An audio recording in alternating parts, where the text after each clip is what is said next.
Kembali lagi bersama channel kita semua.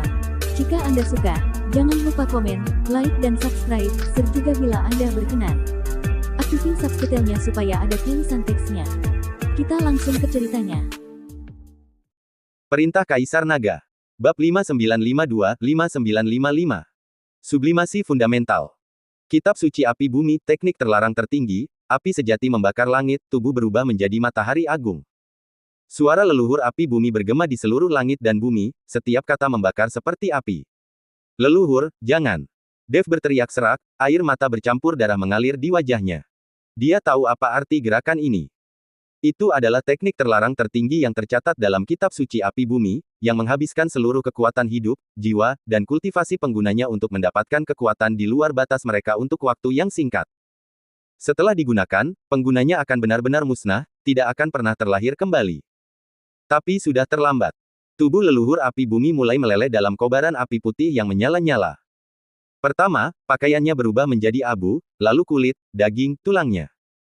Inci demi inci, potongan demi potongan, meleleh seperti lilin, berubah menjadi api sejati bumi yang paling murni.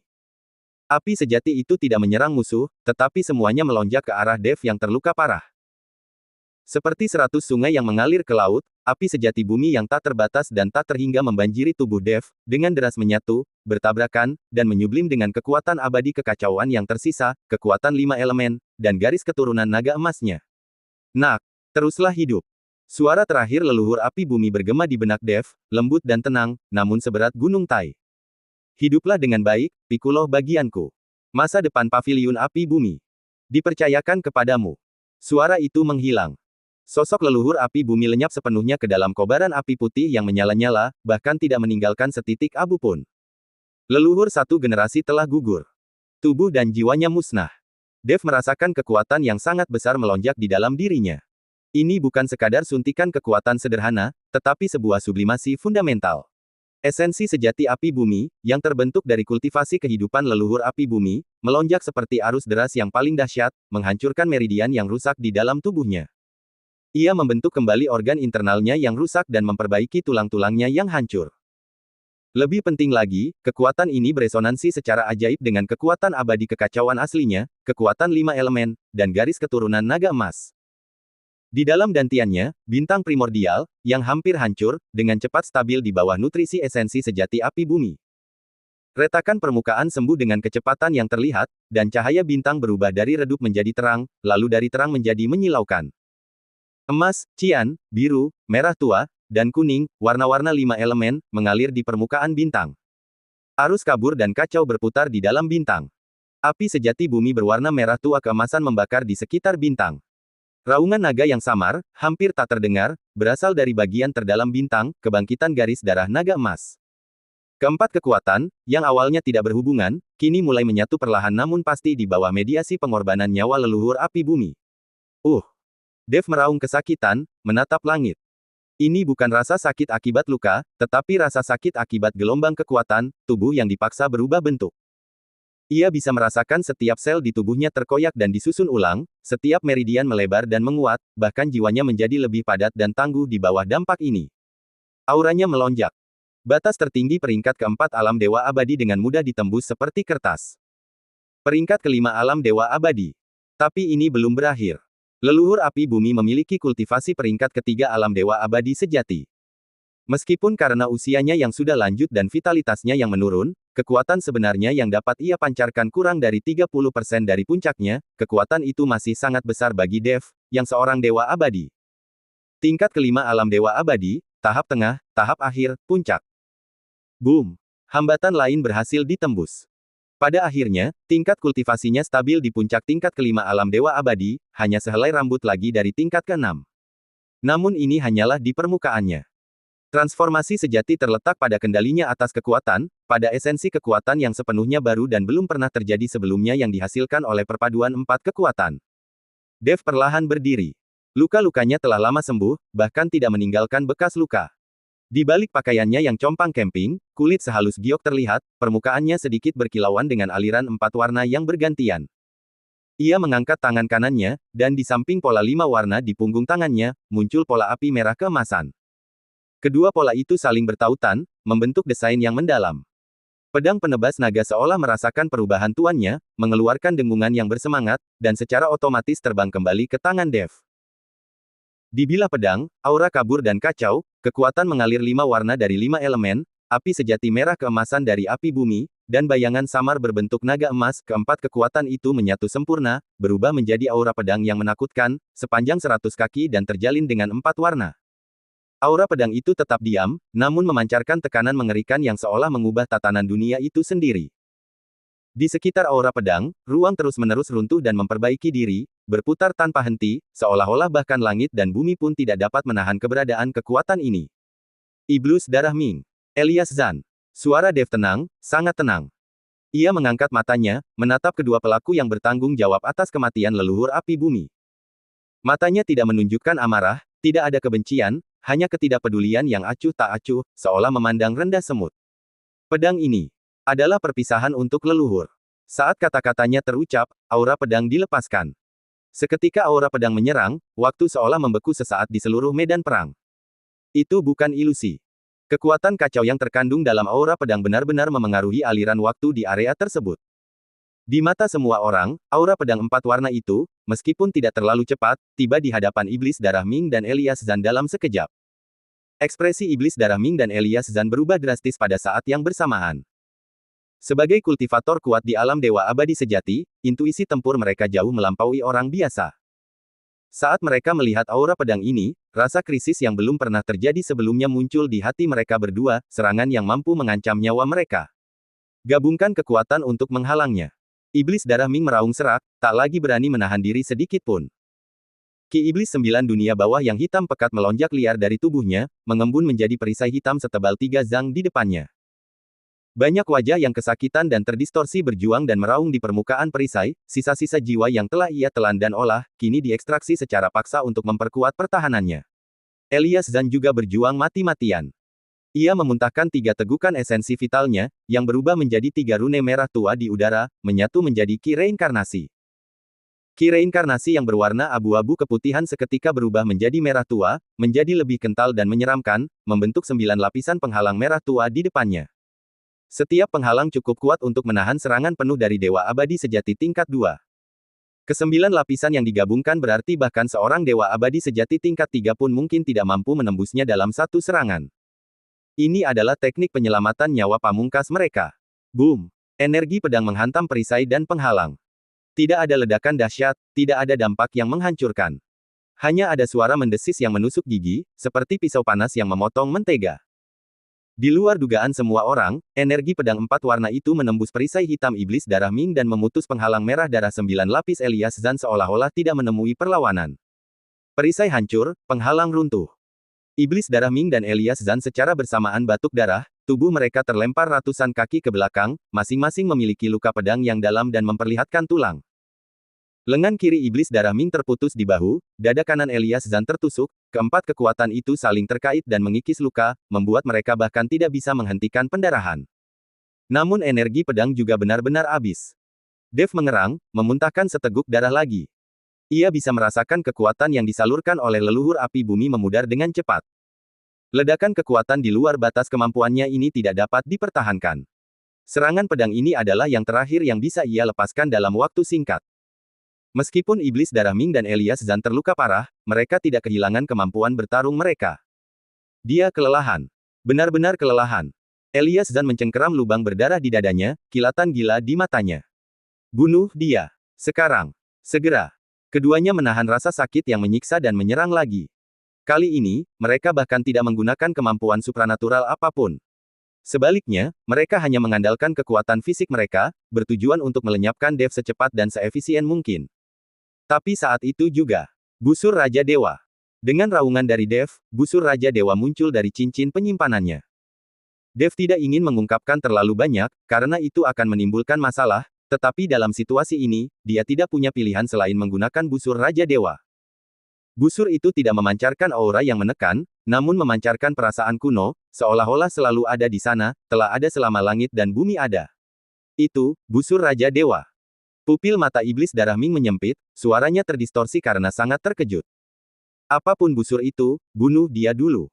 Elias Zan juga terkejut, tetapi niat membunuhnya meningkat. Tembak. Dev menarik tali busur dengan sekuat tenaga.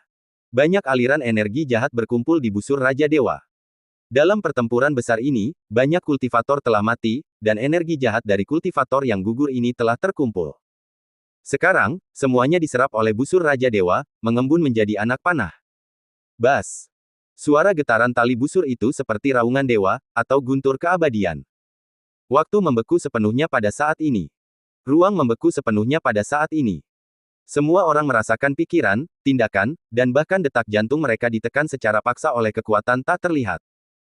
Mereka hanya bisa menyaksikan tanpa daya saat anak panah emas itu melesat, meluncur ke arah iblis darah Ming dan Elias Zhan dengan kecepatan yang tampak lambat namun menentang semua hukum fisika.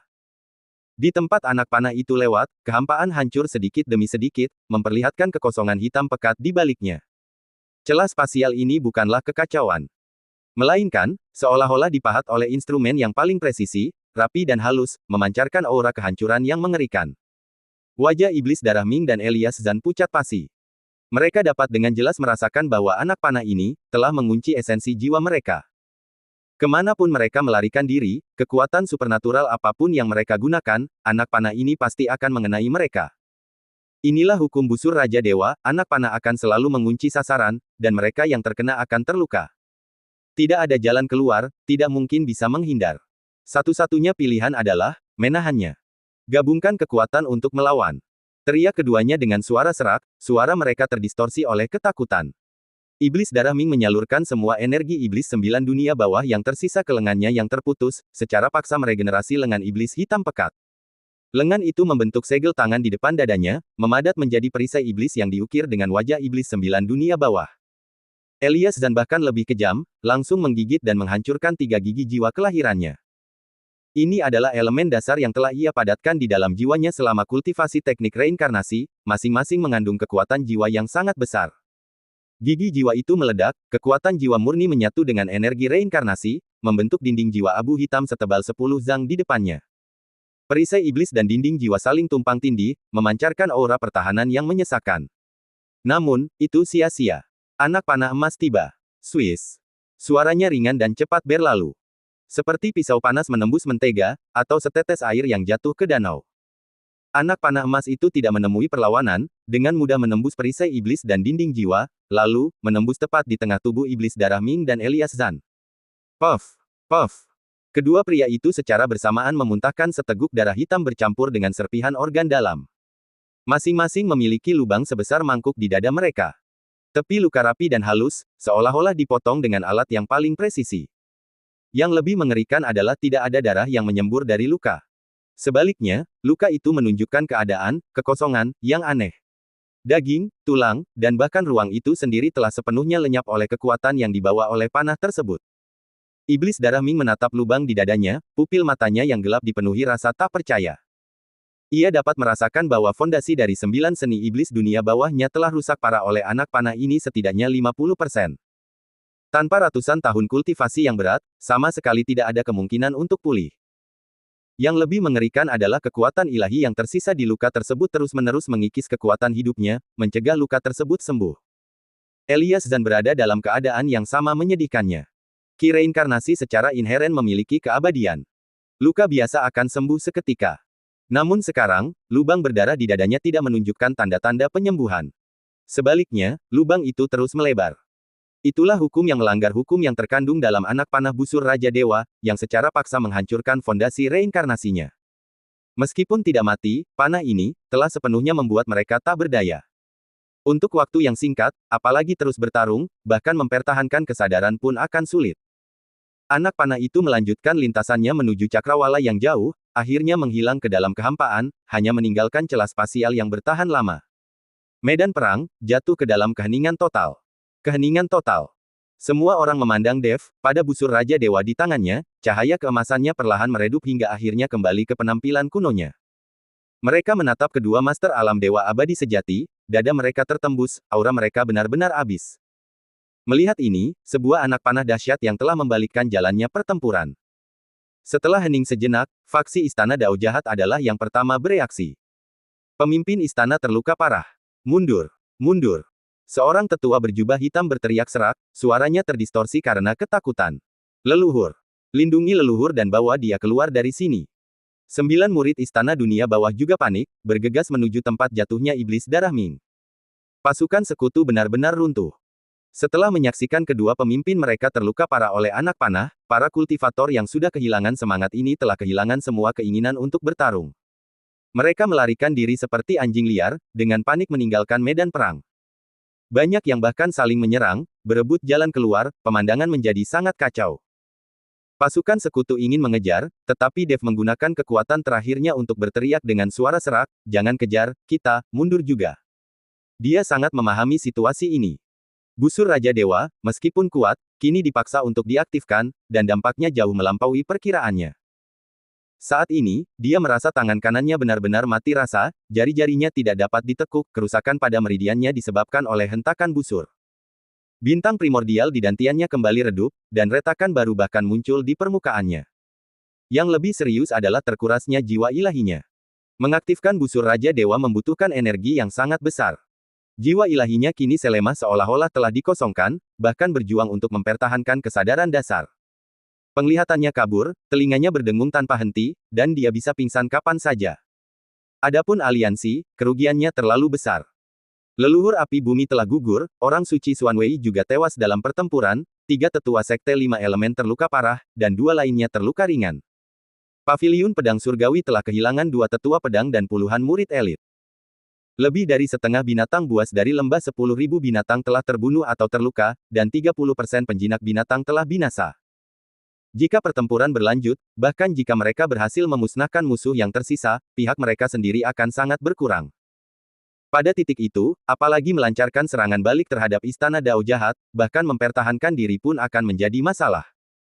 Dengarkan rekan muda Taois Chen, mundur. Baltazar Jin menggertakkan giginya dan memberi perintah. Mata pemimpin Sekte 5 Elemen Merah padam, dan suaranya serak seperti alat peniup yang rusak. Bagaimana mungkin dia tidak ingin mengejar mereka, memusnahkan musuh yang tersisa, dan membalas dendam atas rekan-rekannya yang gugur. Tetapi sebagai pemimpin sekte, dia harus bertanggung jawab atas murid-murid yang selamat. Meskipun Bravosli dan Alderson Du enggan, mereka tahu ini adalah satu-satunya pilihan. Raja Singa Berapi berkepala 3 milik Bravosli berada di ambang kematian. Ia sendiri telah kehilangan 1 lengan dan berdarah deras, pasti akan mati jika pertarungan berlanjut. Pedang besi Alderson Du penuh dengan retakan, mengancam akan hancur kapan saja, dan niat pedangnya sendiri menjadi tidak stabil karena kelelahan. Mundur! Teriak keduanya hampir bersamaan. Para murid yang tersisa dari 3 sekte utama mulai mundur dengan tertib. Yang terluka parah dibawa pergi terlebih dahulu, yang terluka ringan saling membantu, dan yang gugur, hanya bisa dikuburkan dengan tergesa-gesa, bahkan tanpa waktu untuk mendirikan batu nisan. Didukung oleh Raja Iblis Awan Merah, Dev melihat medan perang untuk terakhir kalinya. Gunung-gunung mayat, lautan darah, anggota tubuh yang terputus, dan tanah hangus membentang bermil-mil jauhnya. Darah leluhur api bumi dan orang suci Xuanwei telah lama meresap ke dalam bumi, bercampur dengan darah prajurit yang tak terhitung jumlahnya yang gugur, menodai seluruh tanah dengan warna merah gelap. Suara isak tangis samar terbawa angin. Itu adalah para murid yang selamat yang meratapi rekan-rekan mereka yang gugur. Bau darah yang pekat dan bau daging terbakar yang menyengat memenuhi udara, bercampur dengan aura reinkarnasi yang menyeramkan dan energi iblis dari 9 dunia bawah, menciptakan suasana kematian yang menjijikkan. Dev menggenggam busur Raja Dewa dengan erat. Busur itu dingin seperti es, namun terasa seolah-olah darah panas mengalir di dalamnya. Itu adalah darah leluhur api bumi dan orang suci Xuanwei, darah prajurit yang tak terhitung jumlahnya yang gugur, darah kebencian, darah pembalasan. Iblis darah Ming, Elias Zan. Dia bergumam pada dirinya sendiri, setiap kata seolah-olah keluar dari sela-sela giginya, membawa kebencian yang mendalam, sumpah yang tak terhapuskan. Dendam hari ini, akan dibalas 100 kali lipat di masa depan. Hari aku kembali, akan menjadi hari kau, binasa. 3 hari kemudian, 80.000 li di barat laut pegunungan 5 elemen, di sebuah lembah tersembunyi yang diselimuti labirin alami. Ini adalah salah satu alam rahasia yang ditemukan oleh Sekte 5 Elemen di tahun-tahun awalnya. Pintu masuknya tersembunyi di balik air terjun. Bagian dalamnya luas, kaya akan energi spiritual, dan dilindungi oleh berbagai formasi alam, sehingga sangat tersembunyi. Saat ini, murid-murid yang tersisa dari 3 sekte utama semuanya bersembunyi di sini. Jauh di dalam lembah, di sebuah gua yang dibangun dengan tergesa-gesa. Dev duduk bersila, wajahnya sepucat kertas, napasnya sangat lemah hingga hampir tak terasa. Bagian atas tubuhnya yang telanjang dipenuhi luka-luka yang saling bersilang, yang paling parah adalah lubang berdarah sebesar mangkuk di dadanya. Ini disebabkan oleh efek samping dari mutiara pengembalian kekacauan ke ketiadaan. Bahkan setelah 3 hari pemulihan, pendarahan baru berhenti. Turbulensi kacau di dalam masih berkecamuk. Gua itu dipenuhi aroma obat yang harum. Baltazar Jin telah mengeluarkan hampir semua obat penyembuhan berharga yang dijunjung tinggi oleh Sekte 5 Elemen. Di samping Dev tergeletak selusin botol giok, pil di dalamnya telah diminumnya. Kekuatan obatnya larut dalam tubuhnya, bekerja bersama kekuatan abadi kekacauan untuk memperbaiki meridian dan organ dalamnya yang rusak. Di luar gua, Baltazar Jin, Bravos Li, Alderson Du, Raja Iblis Awan Merah, dan anggota berpangkat tinggi lainnya dari aliansi berkumpul di paviliun batu sederhana. Wajah mereka muram, suasananya sangat tegang. Statistik korban sudah keluar, suara Baltazar Jin kering dan serak, seolah-olah dia sudah lama tidak minum air. Dia memegang selembar kertas giok di tangannya, permukaannya memancarkan cahaya samar, dipenuhi teks yang padat. Setiap baris yang dibacanya, wajahnya semakin pucat, tangannya yang memegang kertas giok sedikit gemetar. Sekte 5 Elemen. Ia berhenti sejenak, menarik napas dalam-dalam, dan melanjutkan, dari 3.200 murid, 1.237 gugur dalam pertempuran, termasuk 48 tetua dan diakon tingkat 8 atau lebih tinggi dari alam dewa abadi. 856 terluka parah, dan banyak lagi yang terluka ringan. Hampir semua orang terluka. Di antara 5 tetua garis keturunan, senjata sihir kelahiran tetua garis keturunan logam hancur, jiwanya rusak parah, dan ia tidak sadarkan diri. Kekuatan hidup tetua garis keturunan kayu sangat terkuras, dan umurnya berkurang setidaknya 500 tahun. Tetua garis keturunan air, api, dan bumi, meskipun lukanya tidak terlalu parah, membutuhkan setidaknya setengah tahun untuk memulihkan kekuatan bertarung mereka. Keheningan mencekam menyelimuti paviliun batu itu. Hanya desiran angin gunung melalui dedaunan dan isak tangis yang tertahan dari kejauhan. Paviliun pedang surgawi. Alderson Du melanjutkan percakapan. Fanatik pedang yang biasanya dingin dan menyendiri ini sekarang bermata merah. 900 kultivator pedang, 312 gugur, termasuk 2 tetua pedang dan 46 murid elit. 207 luka parah, dan setengah dari murid yang tersisa terluka. Pedang puncak tunggalku. Hancur. Ia memegang gagang yang patah di tangannya. Bilahnya sudah lama hancur dalam pertempuran. Itu adalah pedang kelahirannya, yang dipelihara selama puluhan ribu tahun. Pedang itu adalah senjatanya, tetapi pedang itu telah hilang. Pria itu selamat, tetapi fondasinya rusak. Lembah 10.000 binatang. Suara Bravos Li bahkan lebih rendah. Raja binatang yang dulunya gagah berani ini sekarang membungkuk, seolah-olah ia telah menua 100 tahun dalam semalam. 9.000 binatang iblis, 4.300 tewas dalam pertempuran, termasuk Raja Elang Emas Sayap Petir, Raja Naga Bumi Punggung Besi yang terluka parah, dan Raja Serigala Angin dengan kaki patah. 400 penjinak binatang, 187 gugur, dan 3 Grandmaster penjinak binatang telah gugur, binatang perang kelahiranku sendiri, Raja Singa Berapi berkepala 3, juga hampir mencapai akhir hayatnya. Suaranya tercekat karena emosi saat ia menyelesaikan ucapannya. Raja Singa Berapi berkepala 3 bukan hanya binatang perangnya, tetapi juga sahabat dan saudara yang telah bersamanya selama hampir 10.000 tahun. Saat ini, Raja Singa yang agung itu terbaring di sebuah gua di ujung lembah. 2 dari 3 kepalanya telah kehilangan seluruh kekuatan hidupnya, dan yang tersisa batuk darah, jelas-jelas di ambang kematian. Raja Iblis Awan Merah bersandar pada pilar batu, mata iblisnya yang merah menyala dipenuhi kelelahan. Meskipun ia tidak mengalami kerugian besar seperti 3 sekte utama, ia juga menderita luka serius dalam pertempuran, dan yang lebih penting, ia tidak melihat harapan. Leluhur api bumi telah gugur, dan orang suci Xuanwei juga gugur dalam pertempuran.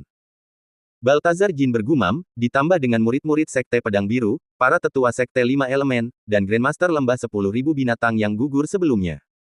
Dalam pertempuran ini, kita telah kehilangan setidaknya 5 prajurit tingkat atas di peringkat ke-9 alam dewa abadi. Dan musuh. Iblis Darah Ming dan Elias Zan, meskipun terluka parah, mereka belum mati. Dari 3 Raja Hantu Istana 9 Dunia Bawah, hanya Raja Hantu Qi yang mati. 2 lainnya masih hidup. Para tetua Istana Dao Jahat juga memiliki setidaknya 5 atau 6 anggota yang masih utuh. Begitu mereka pulih. Ia tidak menyelesaikan kalimatnya, tetapi semua orang mengerti maksudnya. Begitu Istana Dao Jahat pulih, mereka pasti akan melancarkan serangan besar-besaran untuk memusnahkan sisa pasukan aliansi. Dan mengingat situasi aliansi saat ini, mereka tidak memiliki kekuatan untuk melawan. Masalahnya sekarang, kata Alderson dingin, dengan sedikit keputusasaan dalam suaranya, adalah apa yang harus kita lakukan selanjutnya? Berapa lama kita bisa bersembunyi di sini? Istana Dao Jahat telah menderita kerugian yang begitu besar. Mereka pasti akan membalikkan surga ke-12 untuk menemukan kita.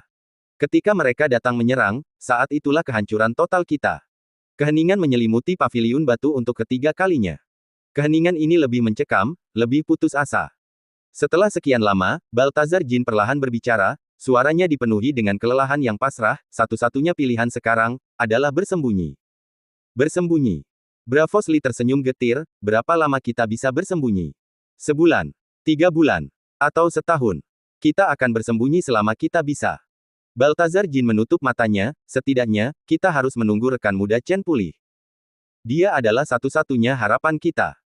Lebih jauh lagi, ia berhenti sejenak, memaksa dirinya untuk tetap fokus, kita perlu menghubungi kekuatan lain yang masih berpegang teguh pada keadilan. Surga ke-12 begitu luas. Pasti ada orang-orang yang menolak untuk tunduk pada istana Dao Jahat, yang menolak untuk diperbudak oleh gerbang reinkarnasi. Jika kita dapat menemukan mereka dan bersatu, mungkin, masih ada, secercah harapan. Dan, Raja Iblis Awan Merah menambah lan, kita harus menemukan cara untuk mengungkap kebenaran tentang gerbang reinkarnasi.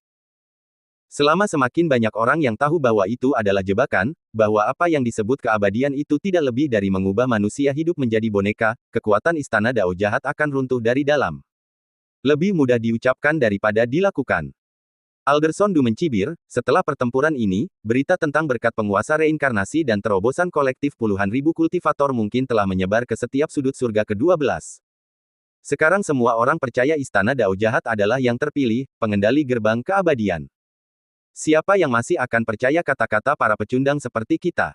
Kerumunan kembali terdiam. Di dalam gua, Dev perlahan membuka matanya. Ia telah mendengar setiap kata dari diskusi di luar. Ia juga memahami keadaan sulitnya saat ini. Situasi yang putus asa. Situasi yang benar-benar tanpa harapan. Namun di matanya, tidak ada keputusasaan. Hanya rasa dingin yang tak terukur, dan tekad yang putus asa, habis-habisan. Ia mengangkat tangan kanannya, menatap dua garis yang saling terkait di punggung tangannya, 5 warna, 5 elemen, emas merah tua, dan api bumi. Ia merasakan bintang purba di dantiannya, redup namun masih berputar perlahan. 1 bulan. Dia bergumam pada dirinya sendiri, suaranya serak namun tegas, beri aku 1 bulan. Iblis darah Ming, Elias Zan, penguasa reinkarnasi. Hari di mana aku keluar dari pengasingan. Akan menjadi hari kalian binasa. Di luar jendela, malam semakin gelap. Suasana penindasan, kesedihan, dan keputusasaan menyelimuti lembah itu. Bersambung.